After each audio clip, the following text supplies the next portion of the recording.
حضرت سیدنا سلمان فارسی کو حضرت عمر فاروق رضی اللہ تعالیٰ عنہ نے بلایا تو کہا میرا دل کرتا ہے آپ کو میں مدائن کا گورنر بنا دوں۔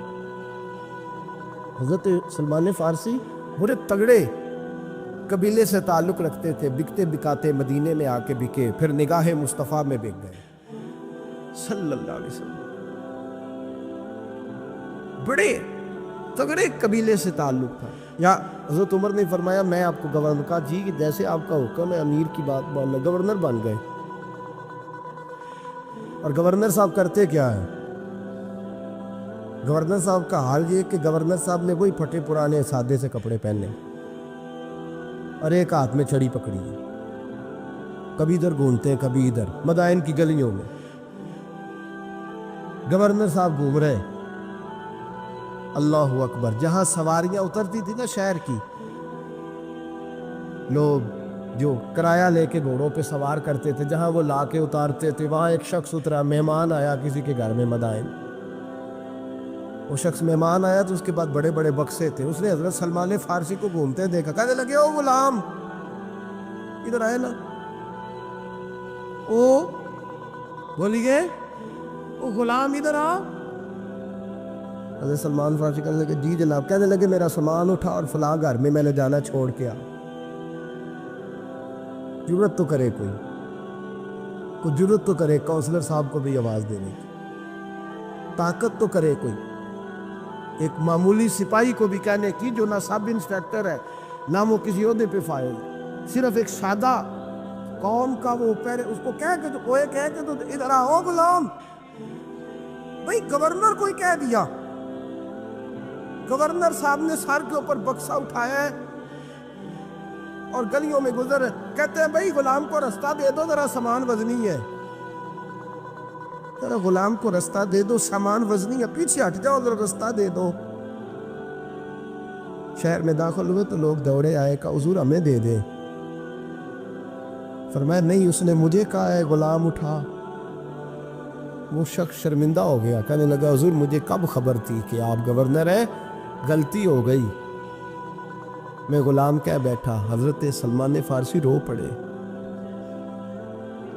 فرمانے لگے تو میرا محسن ہے، تو نے تو مجھے میری اوقات یاد کرا دی ہے، میں غلام ہوں، میں کھجوریں بیچا کرتا تھا، میں مدینے میں نوکری کرتا تھا، تو نے اچھا کیا ہے۔ فرمایا نا، تو تو میرا محسن ہے، تو نے مجھے یاد کرا دیا، میں کیا نا، میں ہی لے کے چلوں گا۔ رستے میں جا رہے ایک شخص دوڑا آیا، کہنے لگا حضور وزنی بڑا ہے، مجھے دے دیں، یہ بادشاہ ہے، فقیری ہو رہی ہے، حضور وزنی بڑا ہے، مجھے دے دے، میں اٹھا لیتا ہوں۔ تو حضرت سلمان فارسی فرمانے لگے پہلے وعدہ کر قیامت کے دن میرے گناہوں کا بوجھ اٹھا لے گا، وعدہ کر، تو کہے گا اللہ کے حضور کے یا اللہ سلمان کے جو پاپ ہے ان کا بوجھ میں اٹھاتا ہوں۔ کہنے لگا حضور میں تو اپنا نہیں اٹھا سکتا، اور میں پیچھے ہٹ جاؤ، اگر وہاں میرا کوئی بوجھ نہیں اٹھا سکتا تو یہاں بھی کوئی نہ اٹھائے۔ حضرت سلمان فارسی رضی اللہ تعالیٰ عنہ گورنر ہے صوبے کے۔ میرے دوست، ہماری یہ جو جھوٹی انا ہے نا، لوگ میرا استقبال کریں، مجھے اٹھ کے ملے، مجھے پروٹوکول دیں، میرا نام جپے، میں ہوتی رہے ہر جگہ، بس مجھے ہی لوگ جانے۔ اور میرے عزیز اس دھندے سے باہر آ، نفس پرستی کی اس جنگ سے نکل آ، اپنے مزاج کی اس قلت سے نکل آ، اپنے آپ کو جو بات نہیں بھی آتی ہوتی اس میں بھی ہم دخل دے کے اپنا کوئی نہ کوئی پیغام اور جملہ ضرور بیان کرنا چاہتے ہیں۔ بھئی ہمارا بھی نام لکھ لو، ہم بھی شامل ہیں، ہمیں بھی پتہ ہے اس گورکھ دھندے کا کچھ نہ کچھ، ہمیں بھی شامل کر لو۔ یہ نفس پرستی کی جنگ ہے، اس سے نکلو۔ اگر رب کریم نے بادشاہی دی ہے تو اس میں فقیری کرو۔ حضرت سلمان فارسی رضی اللہ تعالیٰ عنہ اور حضرت ابو درداء کے درمیان بھائی چارہ تھا۔ مکے سے مدینے جب لوگ آئے تو حضور نے بھائی بھائی بنایا تھا، ان کے درمیان بھائی چارہ تھا، تو ابھی پردے کی آیات نازل نہیں ہوئی تھی تو لوگ ایک دوسرے کی طرف جاتے تھے۔ حضرت سلمان فارسی رضی اللہ تعالیٰ عنہ حضرت ابو درداء رضی اللہ تعالیٰ عنہ کے گھر میں تشریف لے گئے تو دیکھا کہ ان کی بیوی بڑی غمگین بیٹھی، تو ہم نے فرمایا بہن کیا ہوا؟ تو کہنے لگی تمہارے بھائی کو دلچسپی کوئی نہیں رہی، ہر روز روزہ رکھ لیتا ہے اور ساری ساری رات نفل پڑھتا ہے۔ حضرت سلمان فارسی کہنے لگے ٹھیک ہے کر لیتے ہیں بندوبست۔ نماز دین ہے کہ نہیں؟ دین ہے نا یہ چیزیں۔ لیکن حضرت سلمان فارسی جناب ابو دردہ سے کہنے لگے آج میں نے تیرے گھر میں رہنا رات کو، کیونکہ وہ تو ساری رات نماز پڑھتے تھے، نفل پڑھتے تھے۔ ہم نے کہا ٹھیک ہے، ایک بستر لا کے بچھا دیا حضرت سلمان فارسی کے لیے۔ سلمان فارسی فرمانے لگے دوسرا بھی لا۔ کہا وہ کیا کرنا ہے؟ فرمانے لگے تو نے بھی سونا ہے، میں نے بھی سونا ہے، تو نے بھی سونا ہے، عشاء پڑھیں گے اور پھر دونوں سوئیں گے۔ کہا میں نے تو نماز پڑھنی ہے۔ فرمایا تہجد کے وقت اٹھ کے پڑھیں گے، اللہ کے رسول بھی رات آخری حصے میں جا کے نماز پڑھتے ہیں۔ ادھر سانس سلا لیا، وہ تھوڑی کو دیر سوئے، اب عادت تھی ساری رات اٹھنے کی، ذرا اٹھنے لگے بستر سے تو حضرت سلمان فارسی کو فرمایا چپ کر کے سو جا، چپ کر کے سو جا۔ وہ لیٹ گئے، پھر اٹھنے لگے تو فرمایا سو جا چپ کر کے، بڑا ٹائم ہے۔ سحری کے وقت اٹھے، نفل پڑھے، ان کا ارادہ تھا روزہ رکھنے کا، تو فرمانے لگے کل رکھا تھا نا نفلی روزہ، جی رکھا تھا، پرسوں بھی رکھا تھا، ترسوں بھی رکھا تھا، فرمایا آج نہیں رکھنا، آج میں تیرا مہمان ہوں، سارا دن کٹھے مل کے روٹیاں کھائیں گے، آج نہیں روزہ رکھنا، سلا دیا۔ اب حضرت ابو دردہ رضی اللہ تعالیٰ عنہ کہہ تو کچھ نہ سکے، پر کہنے لگے سلمان تم پتہ تم کیا کر رہے ہو، نہ تم نے مجھے رات اٹھ کے زیادہ نفل پڑھنے دیے، سویرے روزہ نہیں رکھنے دیا۔ تو حضرت سلمان فارسی کہنے لگے کوئی لمبی بات تو نہیں نا، چلتے ہیں نا ابھی فجر میں مسجد نبی میں، تو نبی پاک کو بتاتے ہیں، سرکار دو عالم علیہ السلام کی خدمت میں تو اپنی بات کرنا، میں اپنی کروں گا، حضور نتیجے کا اعلان فرما دیں گے، بات طے ہو جائے گی۔ حاضر خدمت ہوئے، عرض کی یا رسول اللہ صلی اللہ تعالیٰ علیہ وسلم یہ ساری رات نفل پڑھتے ہیں، ہر روز روزہ رکھتے ہیں، ان کی اہلیہ غمگین بیٹھی، حکم فرمائیں۔ تو نبی پاک صلی اللہ علیہ وسلم نے فرمایا پھر ہوا کیا؟ یا رسول اللہ میں نے رات سلایا ہے، سحری میں اٹھایا ہے، سویرے روزہ نہیں رکھنے دیا۔ نبی پاک نے فرمایا سلمان فارسی نے ٹھیک کیا، سلمان فارسی نے ٹھیک کیا۔ پھر حضور نے فرمایا، نبی کریم نے فرمایا ابو دردہ تیرے اوپر اگر اللہ کا حق ہے، اس کے رسول کا حق ہے، دین کا حق ہے، تو فرمایا تیری آنکھ کا بھی تیرے اوپر حق ہے، تیرے وجود کا بھی تیرے اوپر حق ہے، یہ حضور نے فرمایا۔ تیرے بچوں کا بھی تیرے اوپر حق ہے، تیری بیوی کا بھی تیرے اوپر حق، اس حق کو بھی سمجھو، حقوق اللہ بھی ہیں، پر تیری آنکھ کا بھی تیرے اوپر کیا مانا کہ تیری آنکھ سونا چاہتی ہے تو اسے سلا بھی، تیرے وجود کا بھی تیرے اوپر حق، تو تیرا وجود آرام کرنا چاہتا ہے تو اسے آرام بھی کرا۔ اور پھر وہاں نبی پاک صلی اللہ علیہ وسلم نے فرمایا میں تم سب سننا، یہ لفظ حدیث کے حضور نے اسی موقع پر فرمایا میں تم سب سے زیادہ اپنے رب کو جانتا ہوں اور میں تم سب سے بڑھ کر اپنے رب سے ڈرتا ہوں۔ حضور فرمانے لگے میں روزہ بھی رکھتا ہوں، افطار بھی کرتا ہوں، یعنی کبھی رکھتا ہوں اور کبھی نہیں رکھتا۔ فرمایا میں نفل بھی پڑھتا ہوں اور اپنی بیویوں کو وقت بھی دیتا ہوں۔ سرکار مسجد میں بھی آتے تھے، نواسوں کے ساتھ کھیلا بھی کرتے، ان کے ساتھ پیار بھی کرتے۔ تو اتنے بڑے حقوق حضور نے بیان فرمائے عورتوں کے کہ تمہاری بیوی کا بھی تمہارے اوپر۔ تو ایک حدیث بخاری کی اور یہاں بیان کر دیتا ہوں۔ ایک شخص نے آ کے عرض کی یا رسول اللہ صلی اللہ تعالیٰ علیہ وسلم جہاد کے لیے تیاری ہو گئی ہے، صفیں بن رہی ہیں، مجاہدین کی تیاری ہے، تو میرا بھی نام لکھ دیا گیا ہے مجاہدوں کی لسٹ میں، لیکن یا رسول اللہ صلی اللہ تعالیٰ علیہ وسلم میری بیوی نے حج کی تیاری کر لی ہے اور میرے دوستوں نے، صحابہ نے میرا نام مجاہدین کی لسٹ میں لکھ دیا، تو میرے لیے کیا حکم ہے؟ یہ بخاری مسلم ہے۔ تو نبی پاک صلی اللہ تعالیٰ علیہ وسلم نے فرمایا جہاد پہ کوئی اور چلا جائے گا تو بیوی کے ساتھ حج کرنے جا، اسے محرم کی ضرورت ہے، وہ تیرے بغیر کیسے جائے گی؟ مجاہدین کو تو اور مجاہد مل جائے گا، پر تو اپنی بیوی کے ساتھ جانا۔ نبی پاک صلی اللہ علیہ وسلم نے مرد کو محافظ بنایا ہے، عورت کو مرد کا قیدی نہیں بنایا، بلکہ عورت کو حفاظت عطا کی۔ جوانوں،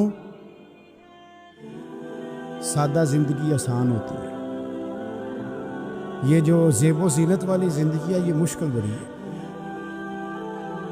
آپ یقین کریں، جن لوگوں نے کپڑے پہننے ہیں نا پردے کے لیے،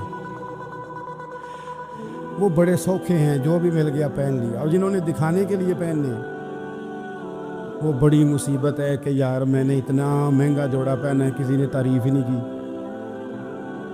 کوئی تعریف کر دے تو پھر کہتے ہیں دیکھا نا آنکھیں چندے آ گئی نا دیکھ کے، اور نہ کرے تو کہتے ہیں جل ہی گیا ہے پورا، ایک جملہ نہیں بول سکا، چونکہ مزاج ہے نا۔ یہاں جو آدمی کھیت سے اٹھ کے آیا نا چارہ کاٹتا، تو اس کو جہاں بھی موقع ملے گا اس نے بیٹھ جانا ہے، جمعہ پڑھنا، نکل جانے۔ اور جس بچے نے 4-5 ہزار بالوں والوں کو دیا ہے نا، سیدھے کر دے ذرا میرے، وہ بڑا پریشان ہے کہ میں نے اتنی محنت کی ہے، کسی بندے نے دیکھا بھی نہیں۔ سادہ زندگی آسان ہوتی ہے، بندہ سوکھا رہتا ہے، اور جو تکلفات والی زندگی ہے، لوگ تعریف کریں، لوگوں سے کچھ، وہ مشکل ہے۔ حضرت مولا علی اتنی حکمت، اتنی دلیری، اتنے بڑے آدمی، لیکن ایک دن نا نبی پاک صلی اللہ تعالیٰ علیہ وسلم کو پتہ چلا کہ حضرت فاطمہ زہرا میں اور جناب علی میں کسی بات میں رائے کا اختلاف ہوا ہے، تو حضرت علی ناراض ہو کے چلے گئے، حضور ڈھونڈنے نکلے، یہ بخاری میں موجود ہے۔ سرکار ڈھونڈنے نکلے تو دیکھا کہ حضرت علی نا مسجد نبی کے ساتھ ننگی زمین پر ایک چادر بچھائی تھی، تو وہ جب سوئے حضرت علی تو آپ نے کروٹیں بدلی تو چادر بھی تھوڑی سی رک گئی، تو سارے کپڑوں کو مٹی لگی ہوئی ہے، اور آرام سے حضرت مولا علی شیر خدا آرام کر رہے ہیں۔ میں جوانوں آپ سے کہتا ہوں، یہ زندگی سوکھی ہوتی ہے۔ میں نے کھیت کی وٹ پہ، بننے پہ، کھیت کے کنارے پہ کسان سوتے ہوئے دیکھے ہیں، اور میں نے 1.5 کروڑ کی گاڑی میں نفسیات کے ڈاکٹر کے پاس بیٹھا وہ شخص دیکھا ہے جو کہتا ہے پتہ نہیں کیا بات ہے، نیند کیوں نہیں آتی۔ وہ زندگی آسان ہے، اس میں تھکاوٹ ہوئی ہے، بندہ سو گیا جہاں جگہ میں سو گیا، اور کچھ تڑپ رہا ہے کیونکہ وہ عادی ہو گیا ہے، یہ 2 منٹ کے لیے بند ہو گیا ایسی، تو وہ گیا۔ حضرت علی وہاں آرام سے، سارے کپڑوں کو مٹی لگی ہے۔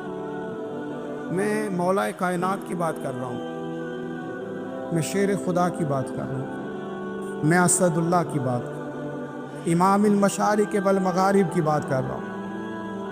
حضرت مولا علی اس زمین پہ، سنگیو زمین پہ آرام سے سو رہے ہیں۔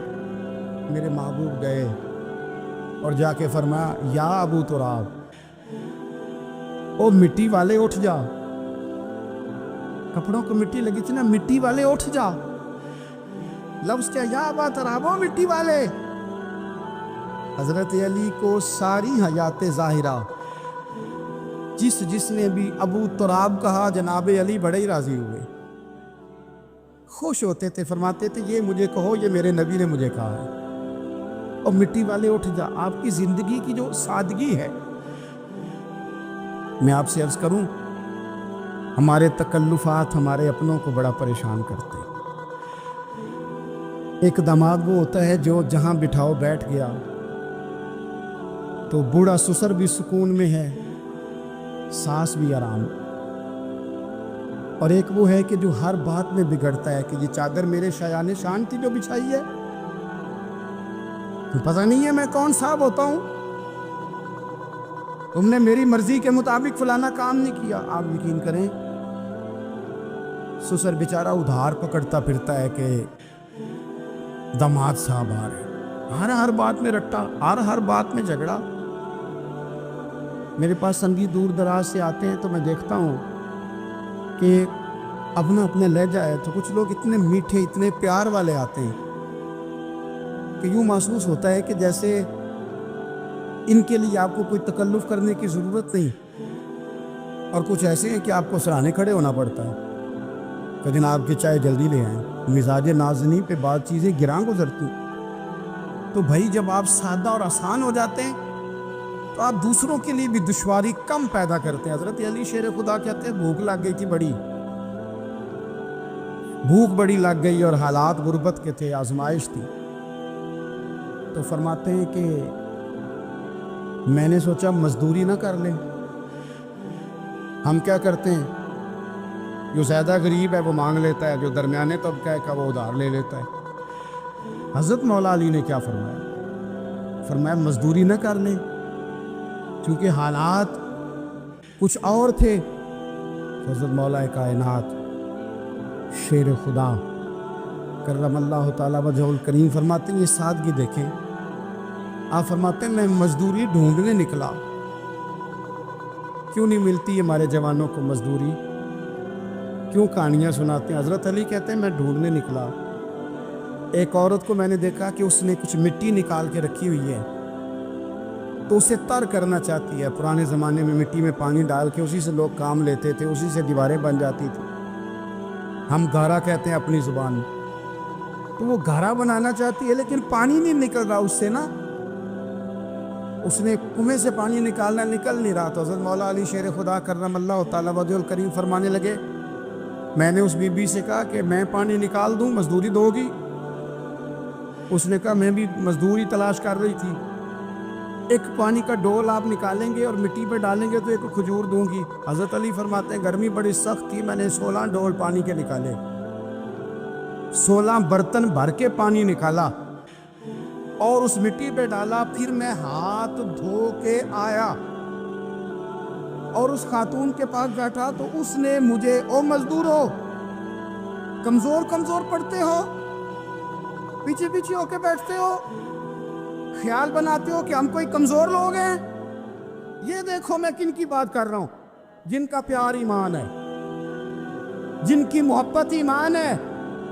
حضرت مولا علی شیر خدا تمہیں سبق دے رہے ہیں کہ حکمت، دانائی، بہادری اور پھر سادگی. مجھ سے کئی دفعہ لوگ پوچھتے ہیں آپ کے والد صاحب، میں نے کبھی جھجک کے نہیں بتایا نہیں میرے ابا پروفیسر نہیں تھے، میرے ابا پیر نہیں تھے، میرے والد صاحب جو تھے وہ عالم نہیں تھے. لیکن مجھے فخر ہے جب ان کا انتقال ہوا اور میں نے غسل دے رہا تھا تو اس وقت بھی ان کے ہاتھوں پہ چھالے تھے، اس لیے کہ وہ مزدور تھے، وہ محنت کرتے تھے. انہوں نے جیبیں کاٹ کے روٹی نہیں کھائی، انہوں نے ہمیں جو کما کے کھلایا ہے وہ محنت اور مزدوری کا ہے.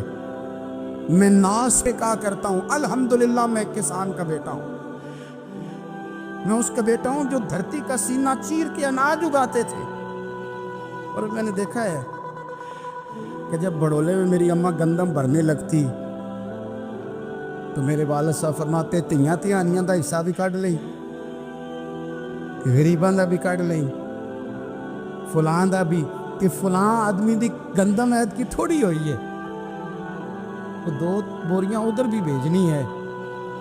تو وہ جو غریبی کی سخاوت تھی اور وہ جو سادگی کی سخاوت تھی، اس کے اندر جو رانائی تھی اور اس کے اندر جو جذبہ اور شوق تھا. مزدور کا بیٹا پیچھے پیچھے جاتا ہے اور وہ گھبرا کے زندگی گزارتا ہے، تمہیں تو سر اٹھا کے جینا چاہیے. اس لیے کہ حضرت مولا علی شیر خدا کہتے ہیں میں مزدوری کر کے کھجوریں کما کے لایا، اور لا کے نہ تو میں نے اکیلے نہیں کھائیں وہ، کیونکہ قحط کا دور تھا، حالات اور تھے. فرماتے لا کے حضور کو پیش کی. میں نے کہا حضور یہ کھجوریں ہیں. تو کریم نے پوچھا کہاں سے آئی ہیں؟ میں نے عرض کی حضور بھوک بڑی لگ رہی تھی تو مزدوری کے لیے نکلا، تو ایک عورت نے اپنے مٹی کو پانی لگانا تھا تو میں نے محنت کر کے یہ 16 کھجوریں کھائی ہیں. تو کہتے ہیں حضور زمین پہ بیٹھے تھے، مجھے بھی ساتھ بٹھا لیا، کھجوریں ہم نے وہاں رکھ لی، بڑے شوق سے میٹھی میٹھی باتیں بھی ہونے لگی. یہ تو جو لوگ روز کھاتے ہیں نا گوشت، وہ تو نخرے کرتے ہیں، کہتے ہیں وہ جناب یہ چیز مجھے ہضم نہیں ہوتی، کولیسٹرول ہے فلان، پیچھے لے جاؤ پیچھے. لیکن کبھی آپ دوپہر کو مزدور کو روٹی کھاتے دیکھیں، اور جس طرح ہاتھ دھوتا ہے اور پونے کو اچار لگ جاتا ہے سارا جو وہ باندھ کے لایا ہوتا ہے، اور لیکن جب وہ کھا کے کھانا اچار کے ساتھ آسمان کی طرف دیکھتا ہے، لفظوں میں نہیں، کیونکہ لفظ تاثیر سے بنتے ہیں، تلفظ سے نہیں۔ اہل دل آج بھی ہیں اہل زبان سے آگے۔ وہ جو لہجے سے رب کا شکر ادا کرتا ہے، اس کی آنکھوں کی روشنی بتاتی ہے کہ جو اس نے کھایا ہے، اس نے رب کا شکر بھی صحیح کر کے ادا کیا ہے۔ پھر اٹھ کے کام۔ تو حضرت مولا علی شیر خدا کہتے ہیں حضور نے مجھے وہیں بٹھا لیا اور رغبت سے کھجوریں کھانے لگے۔ ایسا کوئی محبوب کہیں ہوگا نہ کہیں ہے، دیکھو بیٹھا ہے چٹائی پہ مگر عرش نشی ہے، اور ملتا نہیں کونین کو کیا کیا تیرے دھر سے، ایک لفظ نہیں ہے جو تیرے لب پہ نہیں ہے۔ اپنی زندگی میں یہ 3 باتیں اپنائیں۔ ایک تو حکمت کے ساتھ تانائی، مزاج جارحانہ نہ بنائیں۔ جارحانہ مزاج سے کچھ بیوقوفوں کو تو متاثر کیا جا سکتا ہے، فہم و فراست والے لوگوں کو متاثر نہیں کیا جا سکتا۔ جارحانہ مزاج نہیں، حکمت والا، دانائی والا، معاملہ فہمی والا مزاج بنائیں۔ اور دوسرا، کمزور نہیں پڑے زندگی میں، اپنے آپ کو خود حوصلہ دیں۔ اپنے آپ کو حوصلے میں ہوں گے تو آپ کے ارد گرد لوگ تسلی میں ہوں گے۔ آپ اپنے مزاج میں دلیری لائیں۔ اور تیسری بات، زندگی کو سادہ کریں۔ یہ سادہ ہوگی، آپ کے لیے، آپ کے گھر والوں کے لیے، سب کے لیے آسانی ہے۔ جو آدمی گھر جاتا ہے اور مصیبت کھڑی کر دیتا ہے نا میں آ گیا ہوں، تو اس کے گھر والے بڑے پریشان ہیں۔ اس کے بچے یہ دعا نہیں کرتے ابا جی گھر آئے ہیں، بلکہ یہ دعا کرتے ہیں کہ یہ آئے ہیں تو اللہ جانے کب جائیں گے۔ حضور کو مکہ بھی بڑا ہی پیارا، اس شہر سے بھی رسول کائنات کو بڑی ہی محبت، لیکن پتہ ہے مسلمانوں کو مدینے سے اتنا پیار کیوں ہے؟ یہ محبت ذاتی نہیں، یہ بھی خدائی ہے۔ یہ نہ اللہ کی دی ہوئی، مالک کی عطا ہے۔ حضور نے دعا فرمائی مدینے کی محبت کے لیے، نبی پاک، یہ جو ہمارے سینے مچلتے ہیں، دل تڑپتے، ہماری اولادیں روتی ہیں، ہم سب کچھ قربان کر کے بھی اس شہر نور میں جانا چاہتے، تو یہ خدائی فیصلہ ہے، اللہ کی پیدا کی ہوئی محبت ہے۔ حضرت سیدہ عائشہ صدیقہ رضی اللہ تعالیٰ عنہ فرماتی ہیں، بخاری مسلم میں موجود ہے، فرماتی ہیں جب رسول پاک صلی اللہ علیہ وسلم مدینہ تشریف لائے تو حضرت ابو بکر صدیق رضی اللہ تعالیٰ عنہ اور حضرت بلال حبشی رضی اللہ تعالیٰ عنہ کو نا بخار ہو گیا۔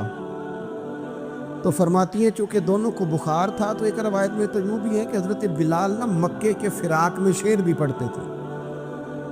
انسان اپنے علاقے سے پیار کرتا ہے نا، تو مکہ مکرمہ کے فراق میں، جدائی میں اشعار بھی کہتے تھے۔ حضرت عائشہ صدیقہ رضی اللہ تعالیٰ عنہ کہتی ہیں ہم دونوں کا بخار کا حال مجھے معلوم ہوا تو میں حضور کی بارگاہ میں گئی،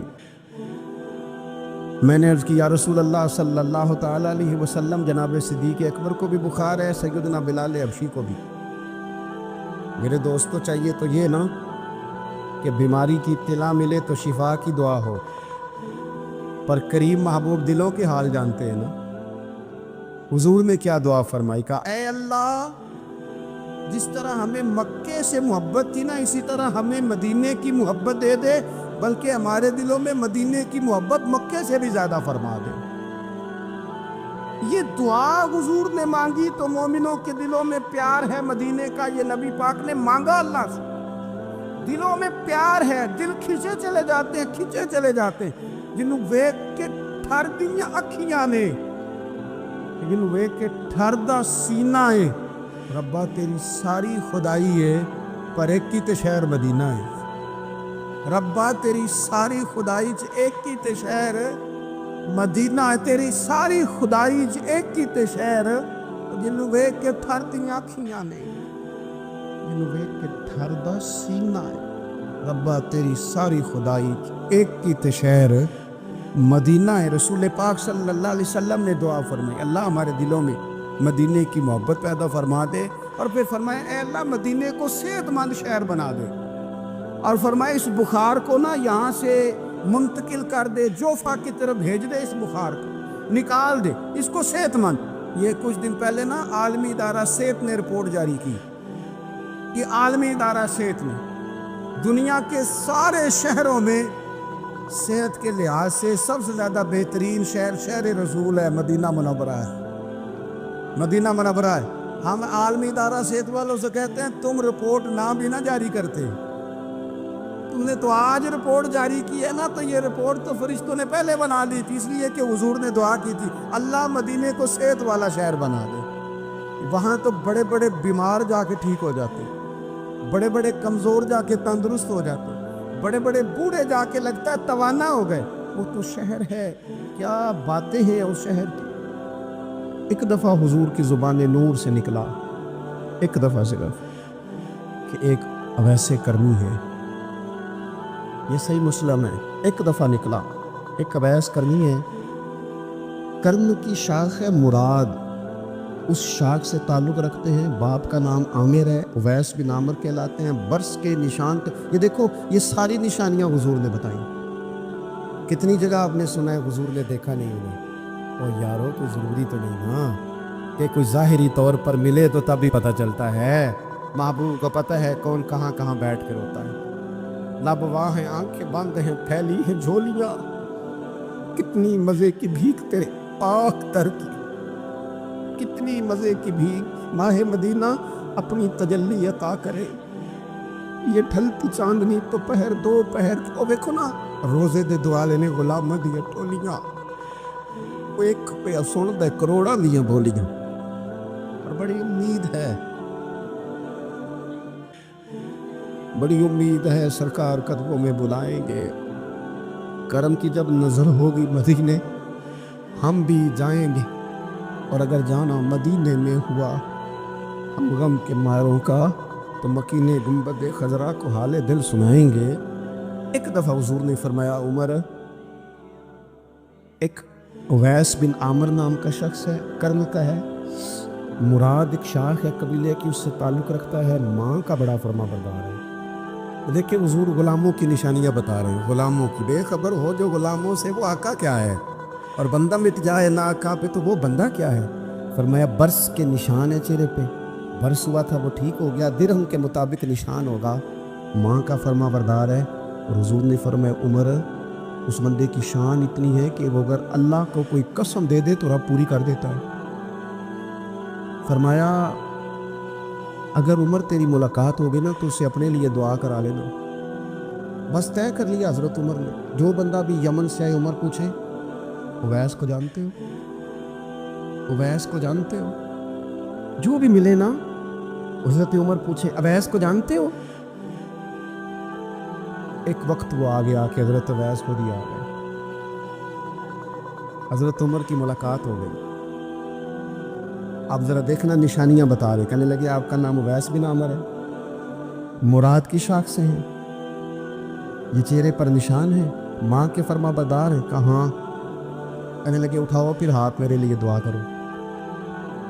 حضرت اویس بن عامر اویس کرنی رضی اللہ تعالیٰ عنہ کہنے لگے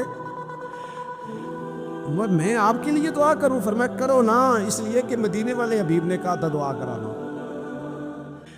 حضور نے کرو نا دعا، ہم نے تو طے کر لی۔ ایک نقشہ محبوب نے بتایا تھا ایک دفعہ کہ وہاں سے آئے گا، ایک دفعہ وہ نقشہ بتایا تھا کہ وہ کرن کا، یمن کا، ایک دفعہ کہا تھا وہ آئے گا، بس پھر میری عمر مدینے تے ٹپے آندی تصویر بناؤں دے گزر گئی۔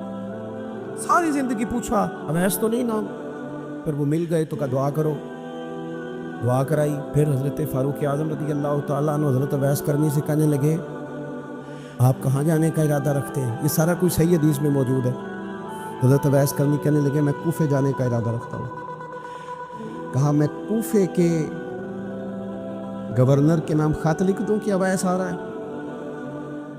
حضرت اویس کرنی کہنے لگے نا نا نا نا، ہمیں پروٹوکول نہیں چاہیے، میں نا سادہ رہنا پسند کرتا ہوں، اسی کسی دے کچھ نہیں جو لگتے، نہ کوئی ساڈا دردی، بس کونے میں پیچھے، ہم کوئی اسٹیج کے شوقین لوگ ہیں، ہم کوئی نعروں کے شوقین لوگ ہیں، ہم کو تصویروں کے شوقین، تو پیچھے بیٹھنا بس، کسی کو نظر آئے نہ آئے۔ عمر نے تو خود بتا دیا نا کہ مدینے والے کی نظر میں ہیں آپ نظر میں ہیں۔ مختصر سی میری کہانی ہے، یہ جو بھی ہے ان کی مہربانی ہے۔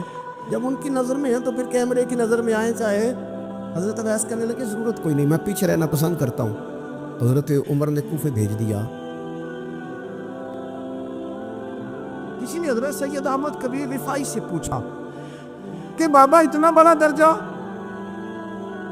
اتنا بڑا مقام کیسے ملا؟ تو بابا جی کہنے لگے زندگی میں کبھی کسی کو حقیر نہیں سمجھا، کسی کو کبھی حقیر، کبھی کسی کو اپنے سے کم تر نہیں سمجھا تو اللہ نے، لیکن نا اگر آپ نہیں سمجھیں گے تو اس کے لیے بھی آپ کو عنوان مل جائیں گے، اور اگر سمجھنا ہے اپنے آپ کو بڑا تو اس کے لیے بھی موقع مل جاتے۔ حضرت شفیق بلخی بہت بڑے صوفی بزرگ ہوئے پر نوجوان تھے، جوانی میں ہی اللہ نے بڑا مرتبہ دیا۔ حضرت عبداللہ بن مبارک بوڑھے تھے، دونوں ایک محفل میں اکٹھے ہوئے۔ اب بغداد سارا ماننے والا تھا اور دونوں کا ماننے والا تھا۔ آخر میں دعا بزرگ کرایا کرتے تھے محفل کے اختتام پر۔ حضرت شفیق بلخی جناب عبداللہ بن مبارک سے کہنے لگے آپ دعا کریں، آپ دعا کریں، آپ بزرگ ہیں، اب جس نے جو ماننا ہے اسے اس کے لیے عنوان بھی مل جائے گا۔ حضرت سیدنا عبداللہ بن مبارک کہنے لگے بیٹے تو دعا کر، تیری عمر تھوڑی ہے، تیرے گناہ بھی تھوڑے ہیں، تیری عمر تھوڑی ہے، تیرے گناہ بھی تھوڑے ہیں۔ تو سیدنا شفیق بلخی کہنے لگے نہیں حضور آپ دعا کریں، آپ کی عمر زیادہ ہے تو نیکیاں بھی تو زیادہ ہی ہے نا، نمازیں بھی تو آپ کی زیادہ ہیں نا، روزے بھی تو زیادہ، رمضان بھی تو آپ کی عمر میں زیادہ ہے نا، آج بھی تو آپ نے زیادہ۔ اگر آپ نے کسی کو اپنے سے بڑا سمجھنا ہے تو عنوان آپ کو مل جائے، چھوٹا سمجھنا ہے تو اس کے لیے بھی عنوان آپ کو۔ بات تو یہ ہے کہ آپ کیا کرنا، اگر آپ کسی کو حقیر سمجھنا چاہتے ہیں تو بات ختم ہو گئی۔ سید احمد کبیر رفاعی فرماتے زندگی بھر کبھی کسی کو حقیر نہیں سمجھا۔ اللہ کی ساری مخلوق کی کیا بات ہے، اللہ قرآن میں کہتا ہے ان اللہ لا یستحی ان یضرب مثلا ما بعوضۃ فما فوقها، اللہ شرم نہیں کرتا کہ ایک مچھر کی مثال بیان کرے یا اس سے بھی کم تر۔ اللہ مچھر کی بات کرتا ہے اتنا بڑا ہو کے، وہ کہتا ہے میں کروں گا، میری مخلوق جو ہے، میری مخلوق۔ حضرت احمد کبیر رفاعی فرمانے لگے میں نے کبھی کسی کو حقیر، بولیے کبھی کسی کو حقیر، ہم لوگوں کے پاس عنوان بڑے حقیر سمجھنے کے لیے ہم سمجھ لیتے ہیں۔ امیر آدمی کہتا ہے غریب محنت کیوں نہیں کرتا، محنت کرے امیر ہو جائے گا، عنوان ہوا کہ نہ تنقید کرنے کا۔ 4 بچے ہیں کریں کمائی امیر ہو جائیں گے، اب وہ حقیر سمجھ رہا ہے غریب کو، غریب بھی امیر کو حقیر سمجھتا ہے، وہ بھی کہتا ہے جو اس نے کمایا سارا ہی حرام ہے، جائز ایک پیسہ نہیں، اس نے بھی حقیر سمجھ لیا۔ یعنی وہ یہ کہہ رہا ہے کہ میں حلال کھاتا ہوں، یہ امیر حرام کھاتے ہیں، تو بات ختم ہو گئی، اس نے بھی حقیر سمجھ لیا، اس نے بھی حقیر سمجھ لیا۔ اب عنوان ہی تھا نا، اگر عنوان بدل لیتے تو بات بن جاتی۔ امیر اگر یہ کہتا کہ میں اس غریب کی مدد کروں گا اس لیے کہ پیسے محنت سے نہیں ملتے، خدا کے فضل سے ملتے ہیں، تو وہ یہ نہ کہتا کہ یہ محنت کرتا تو آگے چلا جاتا۔ اور غریب اگر سمجھتا اس بات کو تو یہ نہ کہتا امیر سارے حرام ہی کھاتے ہیں، وہ کہتا بھئی رب نے جو میرے لیے پسند کیا مجھے دیا، جو اس کے لیے پسند کیا اسے دیا، بات ختم ہو گئی، جھگڑا ختم۔ عنوان تو مل جائے گا آپ کو، مثبت بھی اور منفی بھی، تو اچھی بات نہیں کہ مثبت اختیار کریں۔ سید احمد کبیر رفاعی کہتے ہیں میں گزر رہا تھا، ایک دن میرے ساتھ ایسا ہوا کہ میں گزر رہا تھا کھیت کے اندر سے، ادھر بھی پانی تھا ادھر بھی پانی تھا، ہوتا ہے نا پانی پانی ہوتا ہے فصلوں میں کئی دفعہ، کب ہوتا ہے زیادہ پانی؟ نہیں جب کدو کری ہے جی، اور جب کدو کرتے ہیں نا تو دونوں جانب پانی بھرا ہوتا ہے نا جی، وہ ٹریکٹر بھی پانی میں چلتا ہے، میں پینڈو ہوں نا مجھے زیادہ پتہ ہے کیا حالات ہوتے ہیں، تو وہ ادھر بھی پانی ادھر بھی پانی، تو درمیان میں سے وہ مڈھیر ہوتی ہے چھوٹی سی، بات ٹاکید ہے اپنی زبان ہے، تو کہتے ہیں ادھر بھی پانی تھا ادھر بھی پانی تھا۔ سید احمد کبیر رفاعی کہتے ہیں میں گزر رہا تھا، عصر کی نماز کا ٹائم ہو گیا، میں جلدی جلدی جا رہا، سامنے سے کتا آ گیا۔ انسان اشرف المخلوقات ہے، لیکن وہ اللہ کا شکر کرے گا کہ اس نے مجھے اشرف بنایا ہے، یہ نہیں کہہ سکتا کہ یہ مخلوق حقیر ہے یہ بری ہے، یہ نہیں کہہ سکتا، شکر کرے کہ مجھے اللہ نے اشرف۔ سید احمد کبیر رفاعی کہتے ہیں کتا آ گیا سامنے سے، اب کتا آیا تو مجھے جلدی تھی،